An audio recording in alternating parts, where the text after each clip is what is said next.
Students, I hope you are doing great. So आज हम solve करेंगे प्लांट बायोटेक्नोलॉजी का पेपर जो कि जुलाई 2019 में हुआ था। तो अगर मैं आपको यहाँ बताऊँ तो आपके क्वेश्चन पेपर में 160 क्वेश्चन आते हैं और 160 के 160 ही आपको अटैम्प्ट करने होते हैं। जो मैक्सिमम मार्किंग होती है पर क्वेश्चन में 4 मार्क्स होती है और नेगेटिव मार्किंग आपकी -1 मार्क्स की होती है। और टोटल जो क्वेश्चन पेपर का पैटर्न बैठता है, टोटल मार्क्स जो बैठते हैं वो होते हैं आपके 650। अब हम स्टार्ट करते हैं सॉल्व करना। तो देखिए first question, plant with gametic chromosome number. अगर प्लांट्स होंगे गेमेटिक क्रोमोसोम नंबर को उसके लिए हम क्या बोलते हैं, हैप्लॉइड्स बोलते हैं। तो option number 3 is correct. Question number 2, the scientist regarded is the father of plant tissue culture. कौन से साइंटिस्ट को प्लांट टिश्यू कल्चर का फादर बोला जाता है, जनक बोला जाता है? That is Haberlandt. तो option number 2 is correct. Next question number 3, the most frequently used oxygen in plant tissue culture. इसमें आप ध्यान रखेंगे आपसे प्लांट टिश्यू कल्चर पूछा गया है, प्लांट नहीं पूछा गया। तो यहाँ पे हमारा जो ऑप्शन होता है that is 2,4D। Option number 1 is correct. Now question number 4, the term storage of plant germplasm can be achieved using. तो आप सबने पढ़ा होगा जब हम प्रिजर्वेशन करते हैं तो -196 डिग्री सेल्सियस पे हम प्रिजर्वेशन करते हैं और ये -196 डिग्री टेम्परेचर हम किसके थ्रू अचीव करते हैं? लिक्विड नाइट्रोजन के। तो liquid nitrogen is the correct option, मतलब कि option number 2 is the answer. Now question number 5, which one of the following is not an example of alkaloid. तो आपको बताना है यहाँ पे कि इनमें से कौन सा एल्केलॉइड के एग्जाम्पल नहीं है। तो अगर आप देखेंगे option number 3, camphor is not an example of alkaloid. Next question number 6, for slow growth in tissue culture, high osmotic concentration are maintained by using। अगर हम टिश्यू कल्चर कर रहे हैं तो हाई ऑस्मोटिक कंसंट्रेशन हम किसके थ्रू अचीव कर पाते हैं? तो सॉर्बिटॉल का फर्स्ट फंक्शन ही यही होता है। तो option number 1 is correct. Now question number 7, the sweetening compound present in stevia is. तो जो स्वीटनिंग कंपाउंड स्टीविया में प्रेजेंट होता है that is thaumatin, means option number 1 is correct. Next, question number 8. Identify the stage of micropropagation at which growth regulator are seldom required. तो कहाँ पे required होते हैं? तो option number 3 is correct. That means hardening पे हमको चाहिए होते हैं growth regulators. Which of the following was the first to be achieve in plant tissue culture. Plant tissue culture में सबसे पहले हमें क्या मिलता है? तो वो मिलता है हमें एम्ब्रियो कल्चर। ये आप ध्यान रखेंगे, बहुत इंपॉर्टेंट क्वेश्चन है। Question number 10. In papaya, the transgenic variety rainbow is resistant to a disease caused by। तो जो रेनबो होता है, rainbow is the variety of papaya, ये भी आप ध्यान रखेंगे। वो किससे रेजिस्टेंस होता है? जो डिजीज होती है वो एक्चुअली किससे कॉज होती है? तो the disease is caused by virus. तो question number 2 is correct. Now question number 11, the enzyme aminoglycoside 3-phosphotransferase second is commonly known as। तो वो आपका जाना जाता है neomycin phosphotransferase second. So option number 2 is correct.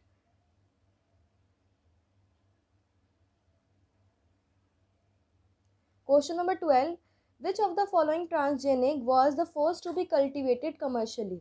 तो उन्होंने पूछा है कि कौन सा ट्रांसजेनिक है जो सबसे पहले कमर्शियली कल्टिवेट किया गया था। तो वो है आपका फ्लेवर सेवर, यानी कि option number 2 is correct. Now nature guard is a transgenic variety. Nature guard किस चीज़ की ट्रांसजेनिक वेराइटी है? तो वो है कॉर्न की। Option number 4। The first ever transgenic tobacco was produced in. ये भी इंपॉर्टेंट क्वेश्चन है, ये आप ध्यान रखेंगे। तो वो कब किया गया था? That will occur in 1983। तो option number 3 is correct. Question number 15, the soybean transgenic variety round up ready is resistant to which of the following. तो राउंड अप रेडी जो थी सोयाबीन की वेराइटी वो किस चीज़ से रेजिस्टेंट थी? तो यहाँ पे आपका ऑप्शन नंबर 4 है correct, glyphosate. Question number 4, option 4 glyphosate. Now question number 16, the most commonly use scorable marker in the plant.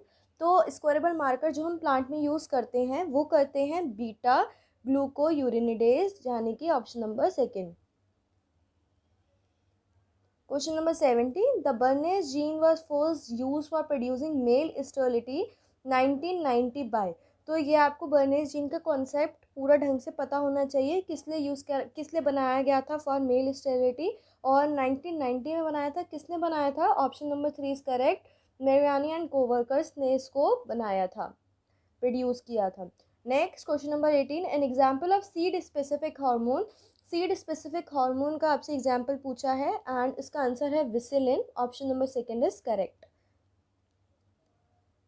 Question number 19, the IPR issue stall the commercialisation of which transgenic crop variety. तो इसमें आपको याद रखना है, इसका जो answer है that is endless summer tomatoes. Option number 1 is correct.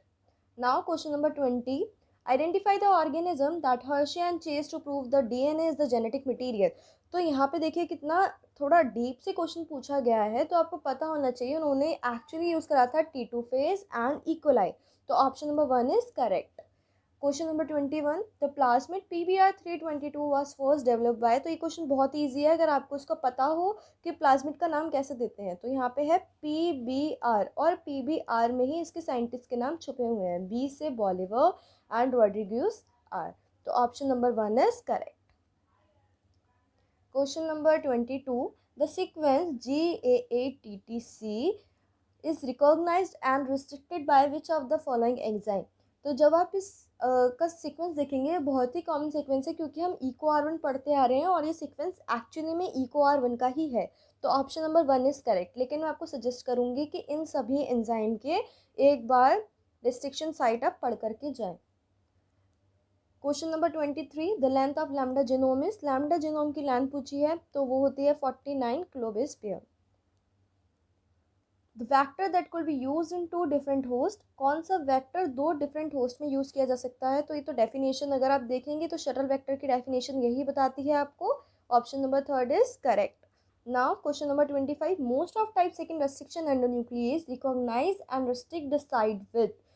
तो जो सेकंड हमें पता है बहुत सारे टाइप के होते हैं, मेनली 5 टाइप के एंडोन्यूक्लियस होते हैं, लेकिन उन्होंने टाइप सेकंड पूछा है। टाइप सेकंड ही वो टाइप होता है जो हम सबसे ज़्यादा आरडीटी में, रिकॉम्बिनेंट डीएनए टेक्नोलॉजी में यूज़ करते हैं। और यहाँ पे जो इनकी रिस्ट्रिक्शन साइट होती है वो एक्चुअली 4 to 6 बेस पेयर की होती है, मतलब कि option number 4 is correct. Now question number 26, the probability of occurrence of an recognition sequence with 6 nucleotide in the genome is. तो इसका एक फॉर्मूला होता है, हमारे पास कितने न्यूक्लियोटाइड होते हैं? 4, ठीक है। अब आपसे पूछा है कि उसकी साइट है 6 न्यूक्लियोटाइड की, तो 4 की पावर हम क्या कर देंगे? 6। आपको कोई भी ऐसा क्वेश्चन मिले आपको यही फॉर्मूला लगाना है। तो जब आप इसको सॉल्व करेंगे तो आपका आंसर आएगा 4096, और वो कौन सा ऑप्शन है? Option number 3। तो option number 3 is correct. Now question number 27, at the end of n cycles of PCR, how many copies of amplified segment are expected under ideal condition? तो इसका भी फॉर्मूला होता है 2 की पावर n। तो option number second is correct. Now 28, which one of the following is used in colony hybridisation. Colony hybridisation में क्या use करते हैं हम? एक्चुअली हम यूज़ करते हैं प्रोब को। तो question option number 3 is correct. Question number 29, the melting temperature of DNA can be calculated using the formula. तो अगर आपसे पूछ ले कि मेल्टिंग टेम्परेचर क्या होगा इस पर्टिकुलर डीएनए का, तो इसमें आपको क्या देखना होता है?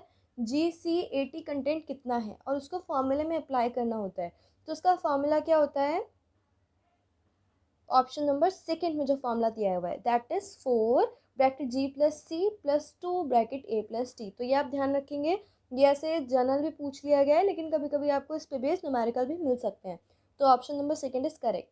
नाउ क्वेश्चन नंबर 30, इसमें आपसे पूछा गया है कौन सा database is used by entrance for bibliographic citation research. तो यहाँ पे आपका आंसर हो जाएगा second.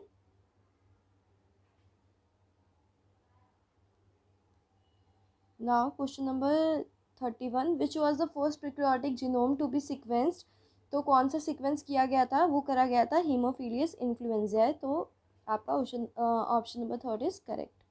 Now 32 question, the amino acid were conventionally represented by 3 letter symbols which in bioinformatics is denoted by how many letters. तो कितने letters में show किया जाता है? सिंगल लेटर में हम शो करते हैं। तो option number 1 is correct. Now question number 33, comparison of submitted nucleotide sequence with NCBI nucleotide database is done using. तो किसके थ्रू हम वो देखते हैं न्यूक्लियोटाइड सीक्वेंस का, तो वो आपका ऑप्शन है option number 1 blast n. Question number 34, which one of the following is not a primary nucleotide sequence database. तो आपसे पूछा है कि इनमें से कौन सा प्राइमरी न्यूक्लियोटाइड सीक्वेंस डाटाबेस नहीं है। तो कौन सा नहीं है, इसके दो आंसर हो सकते हैं, मैं आपको दोनों भी बता रही हूँ। इसका सेकेंड ऑप्शन भी हो सकता है और फोर्थ ऑप्शन भी हो सकता है। ये प्राइमरी न्यूक्लियोटाइड सीक्वेंस डाटाबेस नहीं है। स्विस प्रोट तो प्रोटीन डाटाबेस है एक्चुअली। तो question number 35, DNA molecule use for synthesis of complementary sequence either in vitro और in PCR is called as. क्या बोलते हैं हम उसको बोलते हैं टेम्पलेट डीएनए। तो option number second is correct. Question number 36. In case of the prokaryotes, which figure represent the frequency of unique of ORF open reading frame? तो ORF की frequency होती है prokaryotes में 100%। तो option number second is correct. Now question number 37. Environmental release of transgenic crop require the clearance from। जब हम transgenic crop को clearance देते हैं तो उसको कहाँ से एक्चुअली क्लियरेंस देना पड़ता है।